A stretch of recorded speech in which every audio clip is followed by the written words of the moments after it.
খালেদা জিয়ার শারীরিক অবস্থা কিছুটা উন্নতির দিকে, বিদেশে নেয়ার সিদ্ধান্ত এখনো হয়নি। খবর নিতে হাসপাতালে বিভিন্ন দলের নেতারা। বিএনপিতে যোগ দিলেন সাবেক অর্থমন্ত্রী শাহ এএমএস কিবরিয়ার ছেলে রেজা কিবরিয়া। বললেন, তরুণদের স্বপ্ন পূরণে সক্ষম হবে বিএনপি নেতৃত্ব। দেখছিলেন ক্রাউন সিমেন্ট সংবাদ শিরোনাম, এবারে বিস্তারিত। বিএনপি চেয়ারপারসন ও সাবেক প্রধানমন্ত্রী বেগম খালেদা জিয়ার শারীরিক অবস্থা কিছুটা উন্নতির দিকে। গতকাল রবিবার তিনি হাসপাতালের শয্যায় অল্প নড়াচড়া করতে পেরেছেন, কথাবার্তায় সাড়াও দিয়েছেন। তবে বিদেশে নেয়ার ব্যাপারে তার মেডিকেল বোর্ড এখনও কোনো সিদ্ধান্ত দেয়নি। বিএনপি চেয়ারপারসনকে দেখতে রবিবার দলের কেন্দ্রীয় নেতাদের পাশাপাশি অন্যান্য রাজনৈতিক দলের নেতারাও হাসপাতালে যান। আহমেদ সারোয়ারের রিপোর্টে বিস্তারিত। ফুসফুসে সংক্রমণ হওয়ায় হঠাৎই শ্বাসকষ্ট নিয়ে 23 নভেম্বর রাজধানীর এভারকেয়ার হাসপাতালে ভর্তি হন বিএনপি চেয়ারপারসন বেগম খালেদা জিয়া। তারপর থেকে এখন পর্যন্ত হাসপাতালেই ভর্তি আছেন তিনি। বেগম জিয়া ডায়াবেটিক্স, হৃদরোগ, লিভার, আর্থ্রাইটিস সহ নানা রোগে আক্রান্ত। রবিবার সারাদিন বেগম খালেদা জিয়াকে দেখতে ও তার স্বাস্থ্যের খোঁজ খবর নিতে এভারকেয়ার হাসপাতালে যান বিএনপির বিভিন্ন পর্যায়ের নেতারা। হাসপাতাল থেকে বেরিয়ে কথা বলেন গণমাধ্যমের সাথে। দেশবাসীর কাছে বেগম জিয়ার আরোগ্য কামনায় দোয়া চেয়েছেন তারা।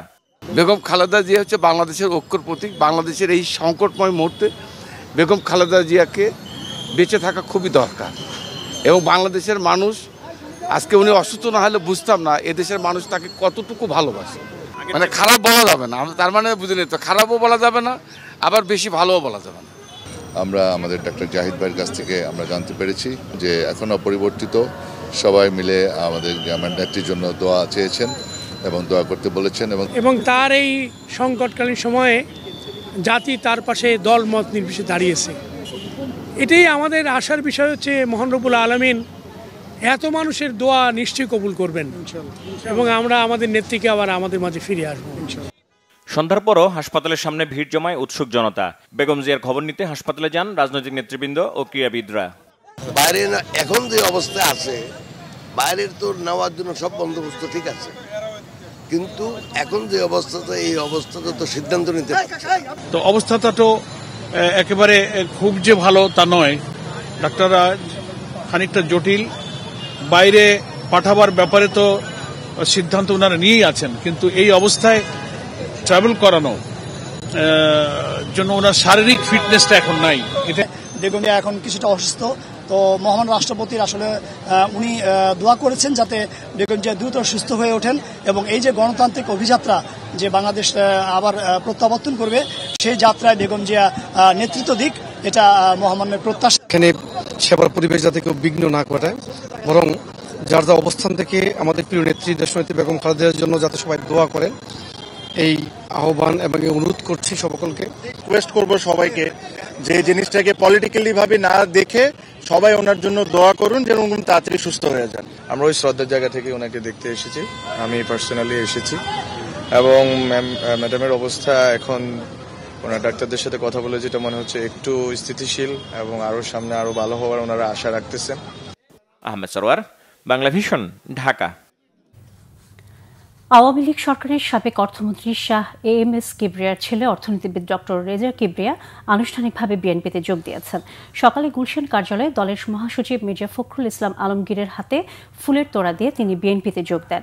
এ সময় ডক্টর রেজা কিবরিয়া জানান, বিএনপিতে যোগ দিতে তিনি খুবই আগ্রহী ছিলেন, কারণ এই দল দেশের গণতন্ত্র রক্ষা করেছে। শহীদ রাষ্ট্রপতি জিয়াউর রহমান আদর্শকে ধারণ করে দেশ এগিয়ে যাবে। আশা করেন বিএনপির নেতৃত্বে যারা আছেন তারা তরুণদের স্বপ্ন পূরণে সক্ষম হবেন। বিএনপির ভারপ্রাপ্ত চেয়ারম্যান তারেক রহমান বিদেশে থেকে যা শিখেছেন তা নিয়ে দেশে ফিরবেন, যার মাধ্যমে দেশের উন্নয়ন হবে। অনুষ্ঠানে মির্জা ফখরুল ইসলাম আলমগীর রেজা কিবরিয়াকে বিএনপিতে যোগ দেওয়ার জন্য ধন্যবাদ জানান। আমি বিএনপিতে যোগদান দিতে খুবই গর্বিত। এই দলটার ইতিহাসটা হলো গণতন্ত্রের ইতিহাস। দুইবার তারা গণতন্ত্রকে রক্ষা করেছে ফ্যাসিবাদী আওয়ামী লীগের থেকে।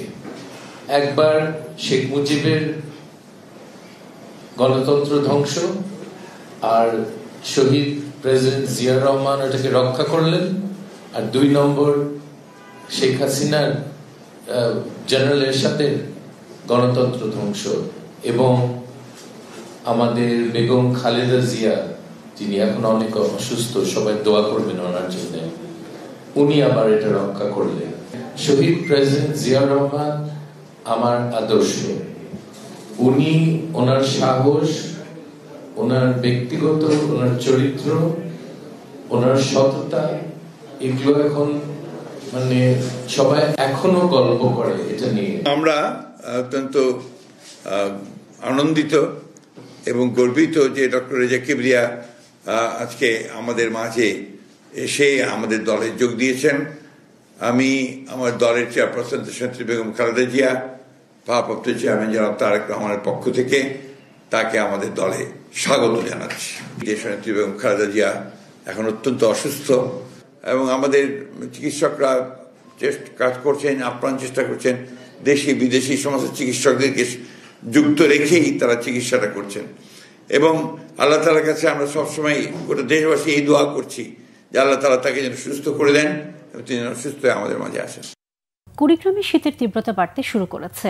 জেলার সর্বনিম্ন তাপমাত্রা রেকর্ড করা হয়েছে 13.5 ডিগ্রি সেলসিয়াস। তাপমাত্রা কমে আসায় জেলার চরাঞ্চল সহ সর্বত্র শীতের প্রভাব ব্যাপকভাবে অনুভূত হচ্ছে।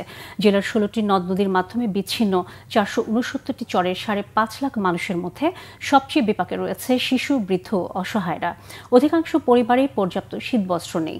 তীব্র শীত সহ্য করতে তাদের হিমশিম খেতে হচ্ছে। প্রচণ্ড কুয়াশার কারণে সকাল থেকে বিভিন্ন সড়কে যানবাহন চলছে ধীর গতিতে, বাড়ছে দুর্ঘটনার আশঙ্কা। ঘন কুয়াশা ও শীতের দাপটে বিপাকে পড়েছেন কৃষি শ্রমিকরা। তারা স্বাভাবিকভাবে মাঠে কাজে যেতে পারছেন না।